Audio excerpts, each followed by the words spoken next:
I'm standing at the edge of our dream as they tell me that this life can only sting, but I found a way whatever happens wrong I'm not swallowing. Assalamu alaikum достор.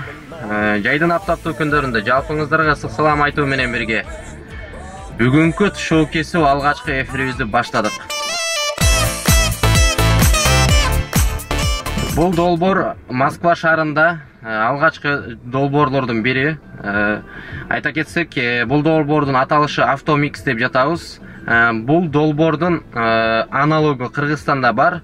Кыргызстандагы аталышы Автокараоке деп аталат.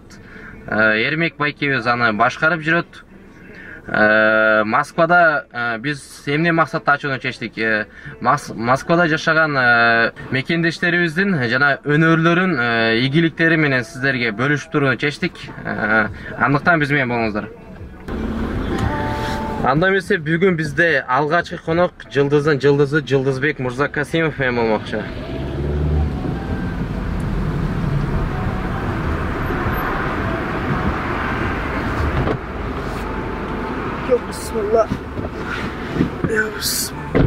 Assalamu alaikum Жылдызбек мырза. Кош келиңиз биздин долбоорго. Рахмат жон. Кандай келип алдыңыз? Кудайга шүгүр күндөрдө. Денсаулыктарыңыз? Денсаулыктар Кудайга шүгүр. Өзүңөрдө кандай денсаулык? Жакшы шүгүр бизде. Мындан 3-4 жыл алдың бир ырыңыз менен атактуулукка жеттиңиз. Бир ырыңыз менен жаштардын сүймөнчүлүгүнө ээ болдуңуз десек жаңылышпайм.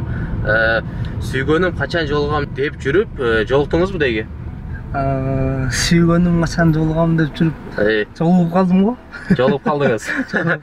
Кай жерден? Бияктан, Москва шаарынан эле жолугуп. Жолсуңуз. Жакшы. Азыркы учурда семейный адамсыз мындай айтканда. Үй бүлөлүү. Дагы бир суроодон ушул эле суроолордон сиз өзүңүздү могу жалпы бир эл журтка кенен тааныштырып кетпейсизби? Макул. Кайсыл жерде туулдуңуз, кайсыл жердин кулунусуз, канчанчы жылы туулдуңуз, болгон бир күйөрмандарга кызык болсо керек. Биринчиден суроо көрсө өзүмдү тааныштыра кетейин. Мен ушул Ош областынын 30 адыр айылында төрөлгөм 1992 жылы 8 майда. 1992 жылы 8 майда туулган экен, достор. Улутум кыргыз. Улутуңуз кыргыз. Патриот жигиттерденбиз. Москвада ушул Москва шаарына кантип келип калдыңыз? Кайсыл жылдары келдиңиз? Биякта негизи эле эмгектенгениме 6 жылдын жүзү болуп калды. Эмгектенгениңизде 6 жылдын жүзү болуп калды. Бир ишканада иштейбиз. Элдин катарында эле. Эл катарында. Эл катарында эле. Чыгармачылык кадамдар да ушул жактан башталды окшойт. Чыгармачылык кадамдар негизинен Ош шаарында болгон биринчиден. Биринчи жана сүйгөнүм деген ырды жазганыбызда Ош шаарында жазганбыз. Ош шаарында. Ош шаарында. Буну өзү мурда эле студент кезинде ырдап жүрчүмүн. Анан кийин студент кезинде ырдап жүрүп эле, анан кийин чыгарайын деген ниет эле жок болчу ал убакта. Кийин ушу Москвада иштеп барсам, балдар айтып калды, киши чыгарып көрбөйлү кандай болот деген ой болуп калды бизде. Анан ошого жараша эле барып бир күндүн ичинде, 2 сааттын ичинде эле жазылып, аранжировкасын кылдырып, анан чыгарылып калган ыр. 2 сааттын ичинде эле чыгарып салдыңыздар. 2 сааттын ичинде эле, 2 саат эле көп эмес го, 1,5 саат, 1 саатта убакыт кеткен. 1 саат, 1,5 саат убакыт. Бирок бул жыл бул ырдын тарыхы ол бир мектеп убагынан башталган болот. Башталган, мектеп убагынан эле башталган. Сүйгөнүм качан жолугам деген достор, сүйгөнүм качан жолугам деген ырдын тарыхы кетип атат бул жакта. Бул сүйгөнүм качан жолугам деген ыр негизинен бул чыгып ырд алып калган жылы 2015 жылы 12 майда чыккан ыр бул. Ошол күнү жасатканбыз. Анан буга чейин бул ырды көп эле ырдап жүргөм. Студенттик күндөрдө ырдап жүргөм. Шерине студент күндөрдө негизи шерине деген бир жакшынакай нерсе бар. Студенттер шерине вечер. Биздин тилде айтканда вечер. Студенттердин вечери деген. Ошол күндөрү ырдап жүргөн ырлар болчу. Аябай эле мындай жаккан. Анан досторго жаккан. буларды кайсы кимдин колдоо менен чыгардыңыздар? Канча убакытта бул элге ушунчалык чыкты, элге чыкты? Bunun эч кимдин колдоосу болгон жок. Бул ырдын негизи чыгарылышына. Ушул бир айылдагы бир иним түрткү болду десем туура болот буга. Иним түрткү болду. Ал барсам ушул именно ушул жаатта музыкальныйда окуп атыптыр. Сиз ырда айткениңиз экен, ырдап көрбөйсүзбү деп калды. Анан ошентип экөөбүз барып чыгарып калдык. Болбогон эле бир акчага чыгардык.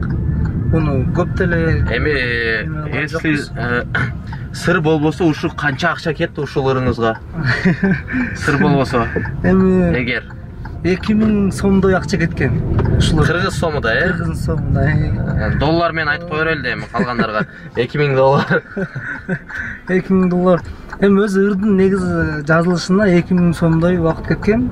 2 саат сому 2000 сом, сааты 2 саат убакыт кеткен. Болгондо да 2 деген эмелер сизге ийгилик алып келиптир. Бул ырды ойлодуңуз беле? Ушунчалык элге сиңип, ушунчалык хит болот, анан ушунчалык жагымдуу болот деп өзүңүздө бир ой болгонбу башында жазып жатканда, чыгарып жатканда?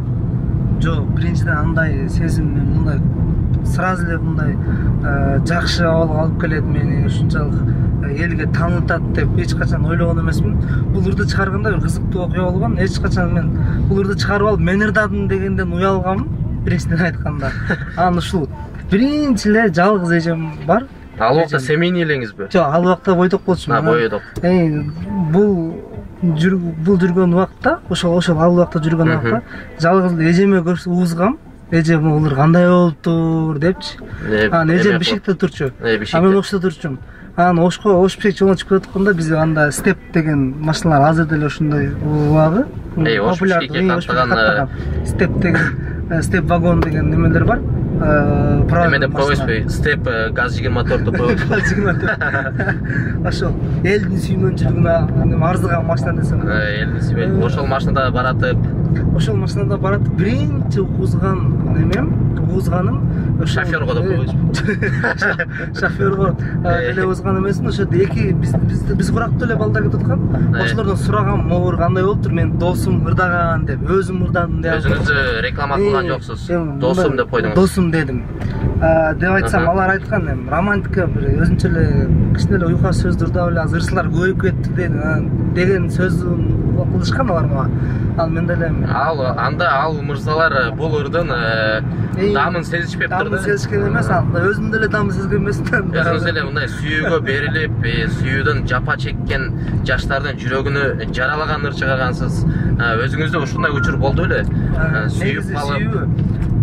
Негизи сүйүп негизде адам сүйөт дейт го, бизде кыргыздар бардыгы эле көбүрөөк жаштар катуу сүйүшөт. Ушундай учурлар болгон.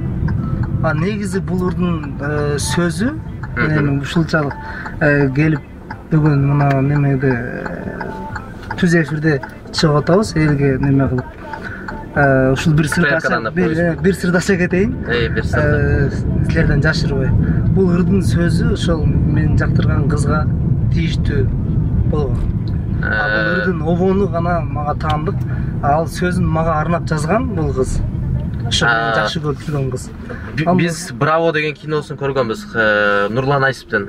Нурлан Айсипке дагы бир кыз ыр жазып берген кинодо. Сизге деле ушундай болгон экенби? Ушундай болгон. Ал кинодо болсо меники реально эле жизнь жашоодо. Чыныгы жашоодо ушундай эме болгон экен да. Ошол. Ал кыз азыр аялыңызбы же болбосо? Ал кыз азыр жок, аялым эмес. Ал кыз азыр өзүнчө турмуш куруп балдар өзүн жашоосу менен алек. Өзүн жашоосу менен алек. Керек менен сүйлөшпөйм эле. Мамилеңиз жок азыр. Азыр мамилем жок. Түшүнүктүү. Учурда дүйнөлүк футбол өтүп жатат. Дүйнө боюнча футбол чемпионаты өтүп жатат. Кайсыл команданы колдоп жатасыз? Кайсыл командага нерв болуп болет этип жатасыз? Деги өзүңүз футболго кызыгасызбы? Футболго негизи мен өзү футболго катуу эле кызыгам. Кыргызстан болгондо Кыргызстанга болет этмекмин, бирок азыр Бельгияга болет этип атам. Бельгияга болет этип атасыңызбы? Азыркы учурда Бельгияга болет этип атам. Жакшы. Ойнап атабыз, утуп атабыз. Утуп атасыз. Анан эми ким утат, ким финалда болот деп ойлойсуз? Менен быйыл ойлоп атам. Франция же Бельгия утса керек деп ойлоп атам. Франция же Бельгия. Экөөнүн бирөөсү. Мен эсе Англия. Англия тили жакшы. Англия тили азыр кетип атат. Кыргызстан болгондо сон болмок, эми бир 5-6 жыл, 10 жыл, 20 жылдан кийин Кыргызстан деле чыгып калаттыр.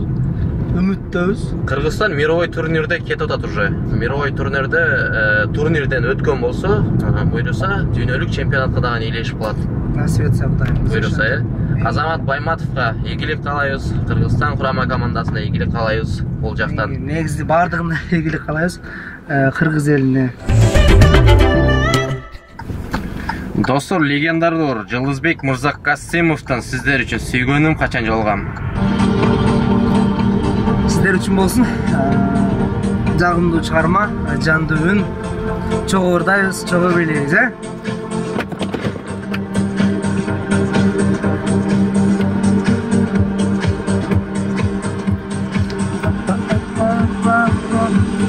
Жан сүйгөнүм сага жетер күн барбы, самайм күндөй ичим тарып кызганып, жетелешип кыялдана бири баскан, көп көчөдө көбүздөн эс калды. Күндөр сулуу бирге болгон, бири жүргөн, кумар канбай жыттай турган гүл белең, сүйүү деген сүттөй тунук экенин, сени менен таанышканда билдим мен. Бирге. Сүйгөнүм качан жолугам, кармагым келет колуңдан, кутулар күнүм бар бекен, кусалык деген нурудан, кусалык деген нурудан. Ятса!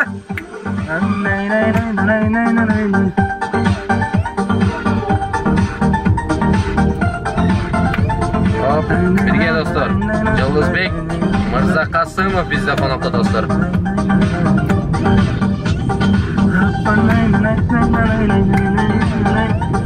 Опа.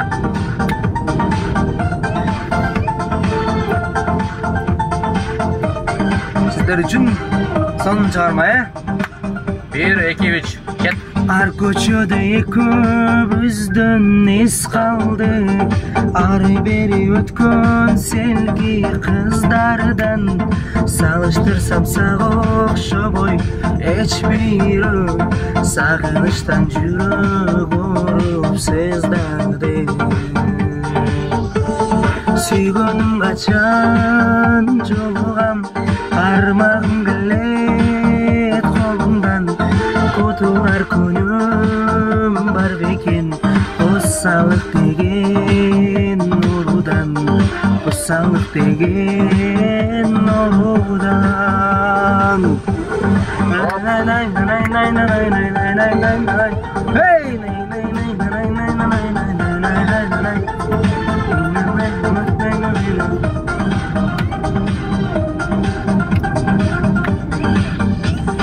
Жан сүйгөнүм сага жетер күн барбы.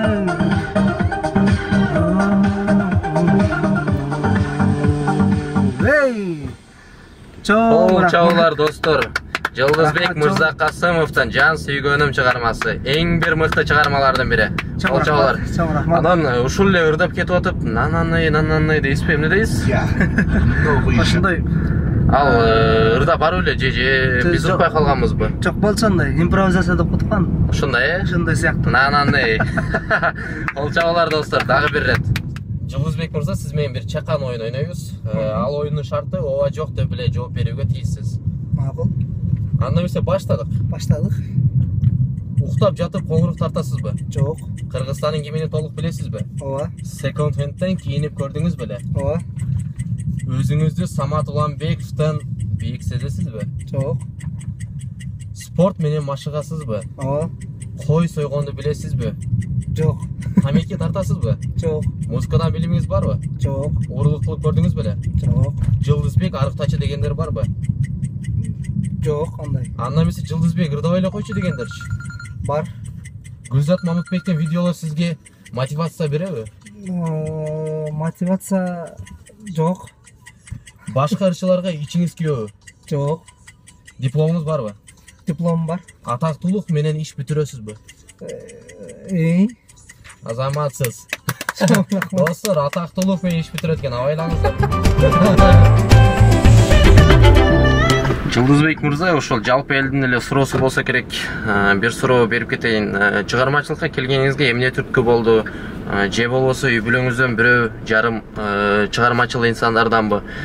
Кээ бир ырчыларга кошунастан өтөт.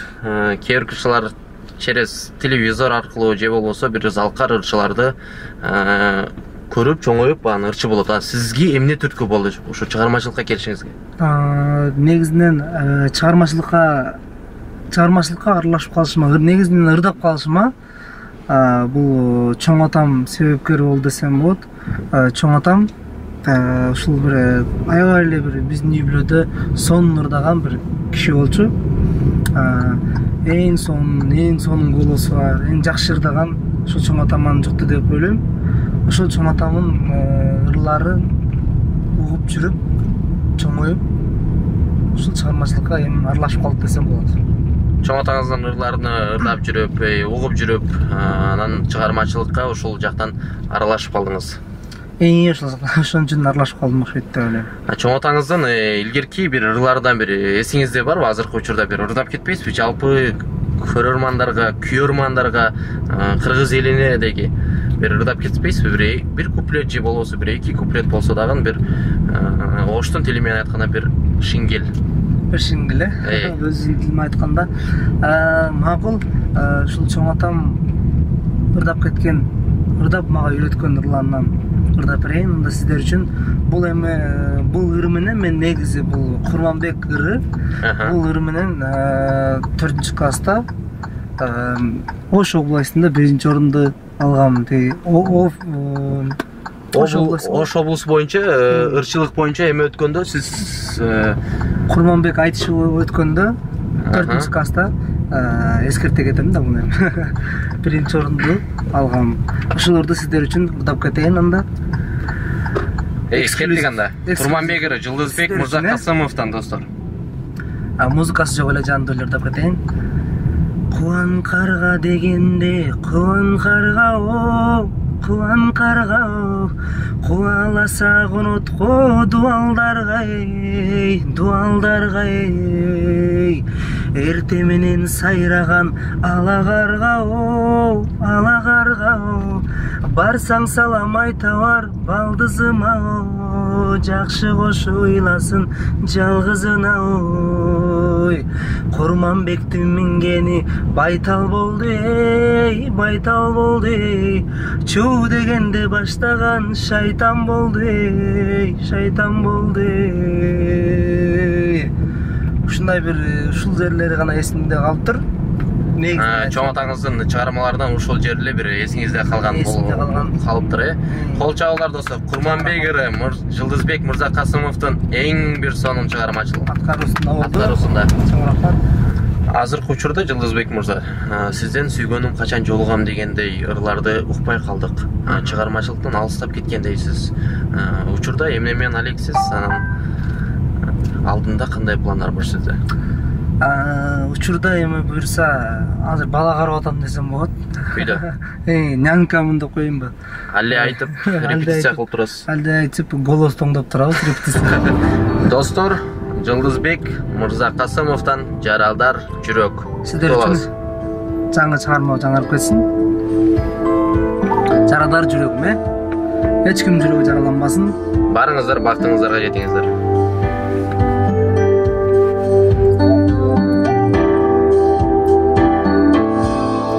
Билбеймин азырынча балабызбы, жашоодо кошулушпай калабызбы, армандуу адам болуп бул дүйнөдө экөөбүз эки адамды табабызбы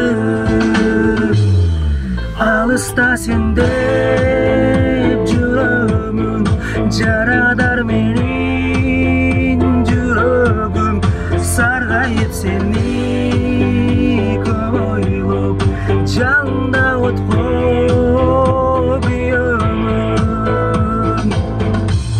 тагдырга башыбызды ийелиби экөөбүз эки дайра кечелиби эч качан көрүшпөгөн адамдардай өткөндөрдү унутуп кетелиби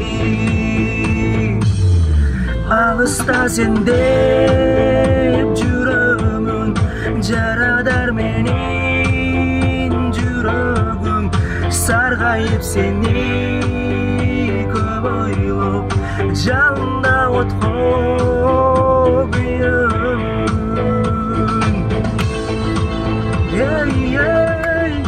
сиздер үчүн негизи эле бул ыр мен эң жактырган ырым чыгармаларымдын ичинен эң жакшы көргөн чыгармам достор силер менен бирге Жылдызбек Мырзакасымов алыста сендеп жүрөмүн жарадар менин жүрөгүм саргайып сени көп ойлоп жанымда отко күйөмүн алыста сендеп жүрөмүн жарадар менин жүрөгүм саргайып сени көп ойлоп жанымда отко күйөмүн чоң рахмат. Урматтуу достор, ушуну менен биздин эфир аягына чыкты десек деле болот. Биз Жылдызбек Мырзакасымовго чоң ыраазычылыгыбызды билдиребиз. Анан биздин да кичинекей эле белегибиз бар. Ал белектердин ичинен сизге Мулли сулуулук салонунан бир жолу чач кыскартуу же болбосо макияж жасатуу же болбосо маникюр. Ушул визитка менен барсаңыз бесплатно кылып берет. Мен Жылдызбек Мырзакасымовдун Автомикс долбоорунан десеңиз бесплатный бир акысыз кызмат көрсөтүүдө аласыз алардан. Анан дагы эле айтып кетсек достор, Мулли сулуулук салону кыргыз байкелерибиздин бирөөсү ачкан. Барып силер дагы ал жерден өзүңөрдү сулуу кылып, той кечелерге, туулган күн кечелерге өтө өзүңөрдү жакшынакай кылып алсаңар болот. Ушул сизге белегибиз, бир купон мына айтканда. Мулли салонуна барыңыздар. Мен да барам буюрса. Экинчи белегибиз бул Португалия курама командасынан лично сизге Криштиану Роналдонун кол коюусундагы бир кичинекей сүрөт, портрет десек деле болот. Бул да бир өзүңүзгө эстелик калат. Португалия курама командасынын достор футболисттердин ар биринин кол жазмасы бар. Могул жакта кол коюлган. Бул жакта булар өздөрүнүн сүрөтү. Криштиану Роналдо сизге өзү бере албай калды. Учуп кетти дегендей. Утулуп калышты, кетишти. Мына футболдон бул сизге бир эстелик болуп калсын. Рахмат чоң. Рахмат чоң. Сизге ийгиликтерди каалайбыз, чыгармачылык ийгиликтерди каалайбыз, семейный ийгиликтер, үй бүлөлүк ийгиликтерди каалайбыз. Ушуну менен эле жакында эле биз угушубуз боюнча сиздин наристеңиз төрөлүптүр. Бешик бооңуз бейик болсун, Жылдызбек мырза. Көп жашасын, бактылуу жаштардан болсун балаңыз. Рахмат чоң. Сизге ушул эмеден эркен микрофон өзүңүздүн бир көрмандарыңызга, досторуңузга, ата-энеңизге, кыргыз элинедеги бир каалоолоруңузду айта кетсеңиз. Саламдарым. Биринчиден рахмат сиздерге чоң, ушунчалык убакыт бөлүп, келип, чакырып, ушул долбоорду ачып, кыйналып, мен башында бар жок нерсенин башында кыйынчылык болот. Ошол кыйынчылыктарды дагы жеңип кетип, жеңип өтүп, жеңип өтсөңөр бир жакшылыктардын күнү келет буюрса. Эми бул долбоорду ачып атсыңар, жаңы долбоор экен. Долбооруңардын өмүрү узун болсун. Биринчиден дайыма ийгиликтерди багынта бергиле. Ушинтип көрүнбөй жүргөн, бизге окшоп ушул жакта жүрүп, эмгектенип жүрүп, таланты бар балдарды ушинтип алып чыгып, эл менен байланыштырганга аракет кыла бергиле. Ишиңерге ийгилик. Биринчиден рахмат чоң дагы бир жолу. Анан көрүп отурган кыргыз элим, негизи эле бүт кыргыздар, биздин кыргыз элибиз, сиздердин ар бириңиздерге, үй бүлөңүздөргө ийгилик, дайыма бактылуу болуңуздар, кыргыздар көбөйө берсин, сиздерге дагы ийгилик. Чоң рахмат.